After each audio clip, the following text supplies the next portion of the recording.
Hey everyone, welcome to another session of CeerazzleDazzle Physics. In today's session, we'll be talking about how to find the capacitance value of an unknown capacitor experimentally. So how would you find the capacitance value of an unknown capacitor experimentally? And we're going to be using the discharge equation to do so. This will involve creating a graph, guys. So this will be the graphical method. This is the graphical method of doing so, okay? Yeah, so we're going to give you an unknown capacitor and it'll be your task to design an investigation to work out the value of its capacitance. So let's have a quick reminder. So here we have a discharge graph. So notice as time goes on, the voltage will discharge. So the voltage will discharge as time goes on. And we can model the discharge using Vt is equal to V0 e to the minus t over Rc. If you've forgotten what they stand for, V0 is the initial voltage on the capacitor when it's fully charged. Vt is the voltage at a certain time.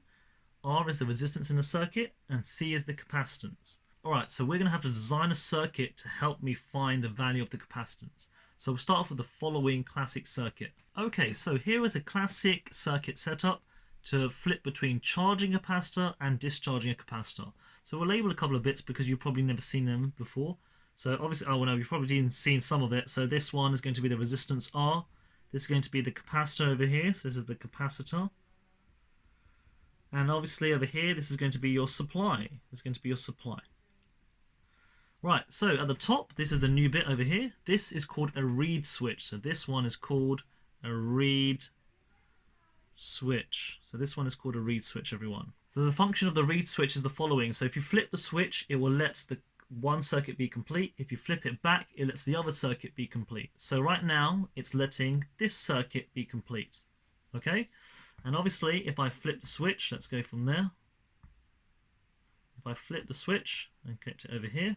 Right, let's say the switch has been connected in this direction. Right, hopefully we can see that the capacitor will now become charged. Why? It's connected to the battery, and that's the reason why. So the capacitor charges in this position. So right now the capacitor is charging right now. So right now, flip the switch in this direction, the capacitor will charge. So this bit will come charge, and the bottom bit the opposite charge, so negative over here. Okay?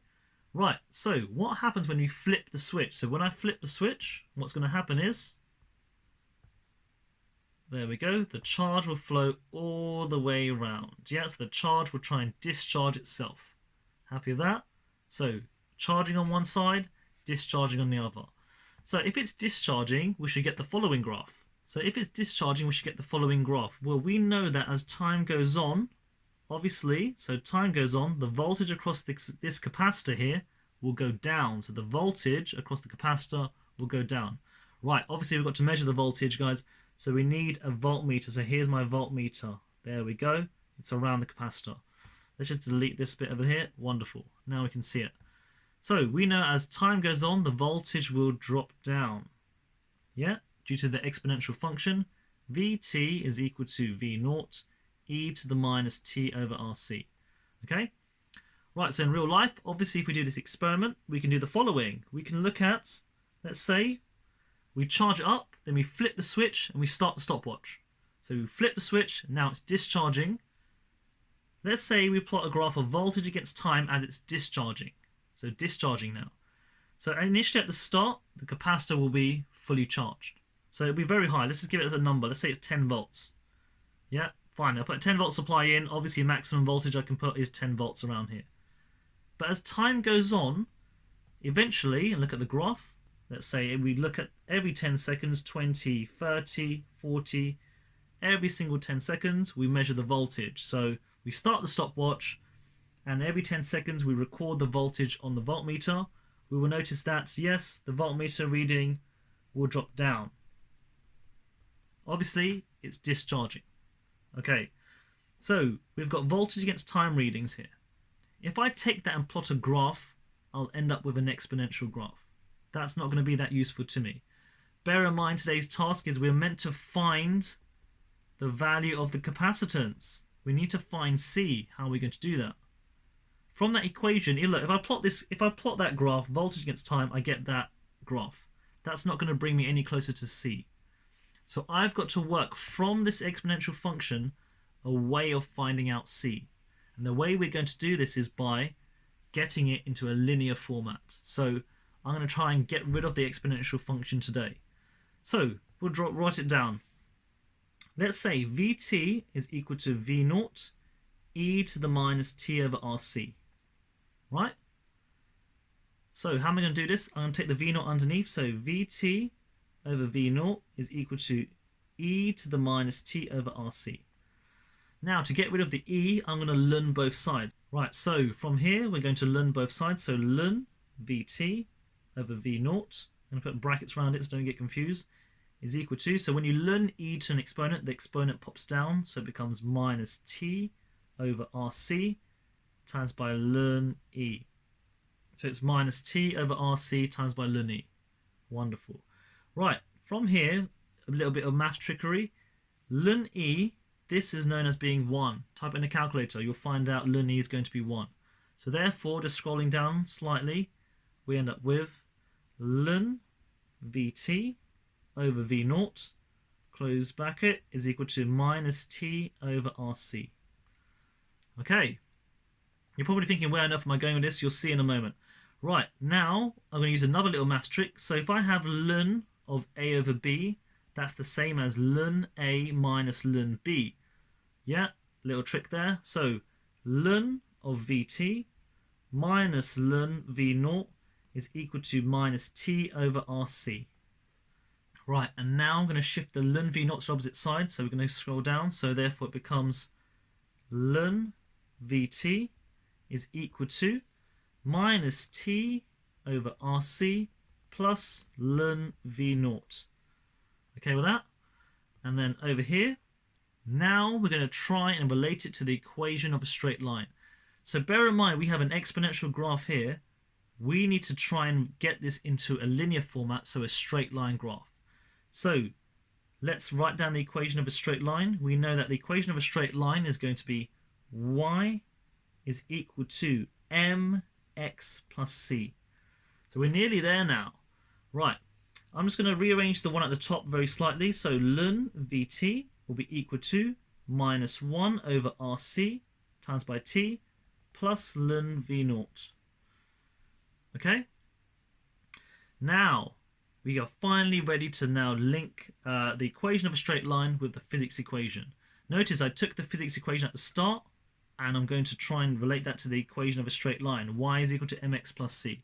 Right, so if I plot on my y-axis ln Vt, and my x-axis the time, the gradient of the line will be equal to minus 1 over Rc. And the y-intercept, if you want, will be equal to ln V0. Wonderful. So, right, so this is the graph I should be plotting. So it's not voltage against time. If I do voltage against time, I will get that graph. That's not going to be any use to me. But now I can plot a linear graph, and now hopefully we can see that the gradient can tell me the capacitance. So if I plot the following graph over here, there, so we have ln Vt now over here, and on the x-axis, do I plot ln t? No, look, I'm plotting just t. I'll end up with a negative gradient graph. And the gradient of this line, we know, will represent something. The gradient of this line, we can see dy by dx will be equal to minus 1 over r times by c. There we go. So to find out the value of the capacitance, it will be equal to minus 1, rearranging, divided by r times by dy by dx, which is your gradient. Wonderful. So let's put that into a little box over here. It's quite tough. So the value of the capacitance is going to be equal to minus 1 divided by resistance times the gradient of that graph. Yeah, quite a lot to take in there. Right. So yes, if you just take voltage against time readings, you'll get the exponential graph. But notice, if you plot ln Vt against t, the gradient of the line will be equal to minus 1 over the resistance times the capacitance. And therefore, to work out the capacitance, it's going to be equal to minus 1 divided by the resistance times the gradient. Yeah, okay, so I'm not going to lie to you, it is quite difficult, but this is a skill, being able to work from the physics equation over here to the equation of a straight line, that is a good skill for you to master. Yeah, you have to master that skill actually. It's compulsory for the A level. So you're going to be given an exponential function, and you've got to figure out what to plot against what, and then we can do it.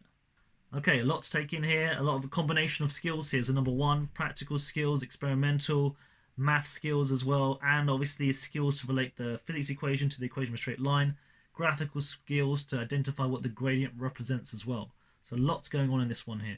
So we'll do it very slowly from the top. So right now, from the start, we said capacitor discharge investigation.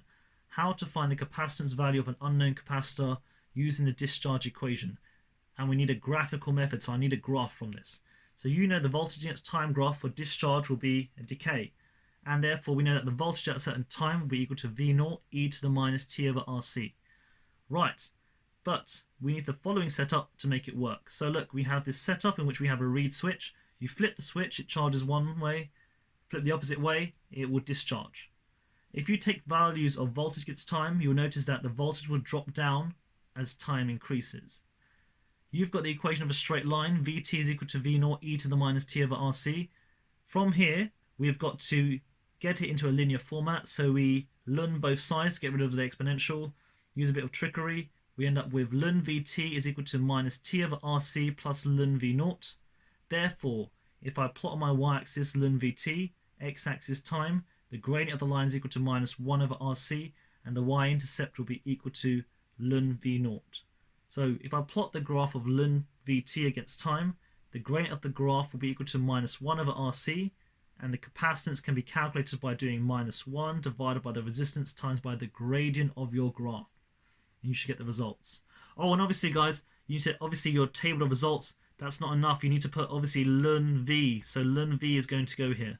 Ln V at time t. So you learn all these values. So you learn this value and put it there. Yeah? Happy with that? Okay. So a lot to take in, but I hope you enjoyed it. Okay, so that's it for another session of CeerazzleDazzle Physics. I shall see you next time for another cool A-level physics video. Make sure you like and subscribe and keep me going. Goodbye, everyone.